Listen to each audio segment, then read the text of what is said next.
Fala pessoal, tudo bem? Bem-vindo a mais um vídeo do nosso canal Gestão com Deus e hoje o tema é liderança com Deus. Se você perdeu os outros vídeos sobre assuntos relacionados do conceito do trabalho, conceito do empreendedorismo com Deus, não deixe de se inscrever e conferir os demais vídeos. Bom, a liderança ela não é fácil no contexto do mundo de maneira geral. Eu costumo dizer que a liderança ela é base e não topo. Então você não está como os modelos tradicionais organizam, né, uma hierarquia, você não está no topo. Na prática você está na base. Por quê? Porque você está aguentando todo o peso daquela estrutura.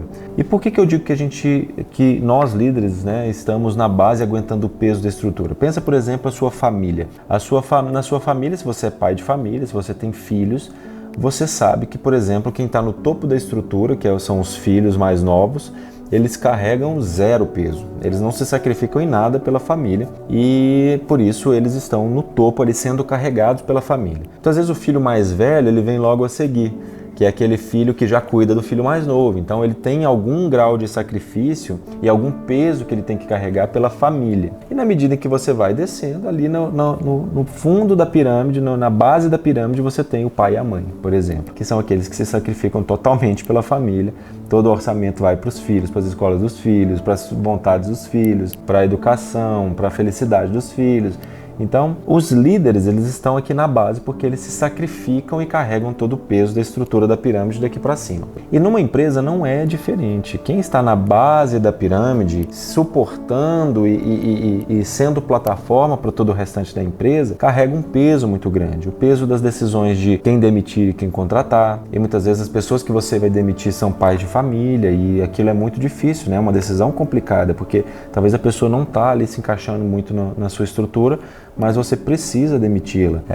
E às vezes você decide, por exemplo, pagar uma remuneração a mais, um bônus, para que a pessoa saia com tranquilidade, mas aquilo fere, sangra o caixa da empresa e às vezes você não está num bom momento. Então, você estando bem ou estando mal, você precisa passar uma comunicação positiva para a equipe. Então, eu digo que liderança é base porque você tem que aguentar todo o peso e a pressão de liderar um conjunto de pessoas, de ser exemplo para essas pessoas. Não é qualquer coisa que você pode falar, não é qualquer coisa que você pode fazer. Se você é o líder de um líder religioso, por exemplo, se você está num bar bebendo, aquilo gera escândalo. Mesmo não sendo pecado a bebida, você não pode fazer aquilo porque aquilo gera escândalo e você precisa se portar de uma determinada forma. Um pastor, por exemplo, que esbanja dinheiro, mesmo que ele mereça, né, pela quantidade de almas e de pessoas que ele apoia, ele não pode esbanjar, ele não pode ter uma vida, morar numa grande mansão. Por quê? Porque isso gera um escândalo, isso gera julgamentos, e aquilo pode afastar almas. Então, o peso da liderança, seja em casa, na empresa ou numa igreja, é sempre muito, muito grande, é um fardo muito grande. E por isso, para que a gente tenha um fardo mais leve, a gente precisa contar com o apoio de Deus. Contando com o apoio de Deus, Deus compartilha o jugo, conosco, ele compartilha esse peso conosco, ele carrega o peso junto conosco, não sozinho, mas junto conosco. Nós carregamos ainda assim o peso, mas com Deus esse peso fica mais leve. Então, se a gente pegar pela perspectiva do mundo, o líder ele tem que ter 5 competências principais. A primeira delas é efetivamente a liderança, o que a gente chama de liderança, que é o quê? É setar a visão. Para onde nós vamos caminhar, por que nós estamos aqui, qual que é a nossa missão, por que a gente existe enquanto organização, seja uma igreja ou uma empresa, por que a gente existe, para onde a gente vai, qual que é o nosso propósito. O líder precisa setar essa visão, essa missão, esse motivo de existir. A segunda competência é a competência de gerenciar recursos. Então, por mais que você fale assim, nós vamos para aqui, nossa missão é amar, servir e restaurar, nossa missão é de uma igreja, como é no caso da minha igreja, a Family Church. Numa empresa pode ser, nossa missão é gerar mais postos de trabalho, nossa missão é garantir a mobilidade das pessoas ao redor do mundo. Isso é muito bonito, mas na prática eu preciso gerenciar os recursos. Eu preciso gerenciar o tempo das pessoas, eu preciso gerenciar o cronograma, coordenar as atividades, porque tem coisa que eu não consigo fazer se eu não terminar outra coisa. Eu preciso gerenciar o projeto, eu preciso gerenciar a comunicação, eu preciso gerenciar muitas coisas, eu preciso gerenciar o dinheiro. Então o líder ele também precisa ser, além de setar uma visão, e para não ser um sonhador, ele precisa gerenciar recursos também. A terceira habilidade do gestor é a habilidade de coaching. não toda a metodologia dos coaches, etc. Não, mas a habilidade-chave e núcleo do coach que eu mais gosto, que é de fazer boas perguntas. Por isso que muitas das vezes o coach ele não precisa ser tão experiente, ele só precisa fazer perguntas inteligentes. Então, quando você chega e fala, olha, como você resolveria isso? Né? Como você acha que é a melhor forma? Você já tentou procurar ajuda? Quem que eu poderia colocar nesse projeto para te ajudar, que ajudaria a resolver esse problema? Então, algumas perguntas chaves o líder precisa saber fazer, porque nem tudo que você liderar, você vai dominar. Então, você precisa saber fazer boas perguntas para que mesmo sem dominar, mesmo sem o domínio daquela determinada área, você consiga perceber se a pessoa está fazendo aquilo com segurança ou não, né? E você consegue perceber isso, mesmo que você não seja um cara técnico em programação, você começa a apertar o cara com como você fez isso, por que você usou esse método? Mesmo sem entender de programação, você vai perceber se o cara começar a gaguejar, por exemplo. A quarta habilidade é a habilidade de professor, né? Você precisa saber ensinar a fazer e ensinar de uma maneira didática, ensinar a fazer, ensinar o que você quer, explicar o que você quer, explicar a sua visão, tudo isso tem que ser feito de uma maneira didática e por isso você precisa ser um bom professor. E é interessante que já há milhares de anos essas competências elas são evidenciadas quando a gente olha para os líderes bíblicos. Veja só, se eu falar para você assim, quem foi o líder da Bíblia que carregou essas 5 competências de maneira excelente, ou seja, de maneira perfeita? Eu tenho certeza que a maioria de vocês, para não dizer todos, vai vir à mente de vocês de cara Jesus, né, como esse grande líder. Mas a gente tem outros, como Moisés, o próprio rei Davi. Então, foram líderes sábios que carregavam essas competências. Mas acho que o principal exemplo, com certeza, é Jesus. Jesus setou uma visão clara, a gente quer ir para o céu, a gente quer trazer o reino, a gente quer levar as boas novas, né, que é o evangelho, são as boas novas. Então Jesus setou uma missão clara, ele deu uma visão clara, ó, a gente quer chegar lá, é lá que a gente quer estar, é no paraíso, é o galardão, é a comunhão com Deus. Então ele setou uma visão clara, ele foi um bom gestor de recursos, ele falava, olha, você vai para cá, você vai para lá, vocês agora vão para tal cidade.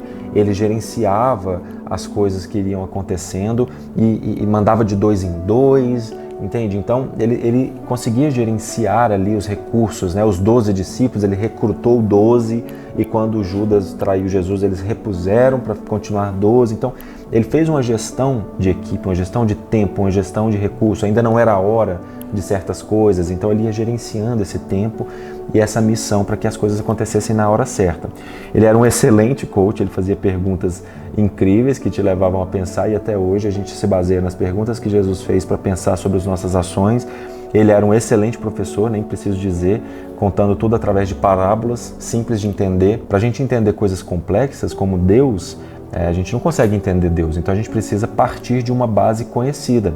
Por exemplo, se eu quiser te explicar o que são as estrelas no céu, as estrelas não são aquela estrelinha que a gente escreve no papel, né, que desenha quando é criança. As estrelas são sóis. Então, para que eu te explique o que é uma estrela, eu tenho que te mostrar o Sol, que é uma coisa que você já conhece, que está aqui perto. Então, você já viu o Sol, aquela bola de fogo, eu estou te dizendo que a estrela é um Sol distante. Então, eu parti de uma base que você conhecia para te explicar um conceito complexo, que é o conceito básico, né, do que seria uma estrela. Então, Jesus foi muito bom nisso. E, por fim, Jesus acumulou todas essas competências numa pessoa só e fez isso de maneira perfeita, né? E por isso, uma das coisas que eu já devo ter dito aqui em outros vídeos, se você não assistiu, aproveita, vai lá, depois que terminar esse vídeo e assista os demais vídeos. Mas eu falo muito que eu estudei muito sobre gestão, muito. Eu fiz projetos em 15 países, explorei as mais variadas culturas, tamanhos de empresas, métodos de gestão, estratégia, projetos, serviços. E hoje em dia eu não estudo mais nada disso, eu só estudo a Bíblia.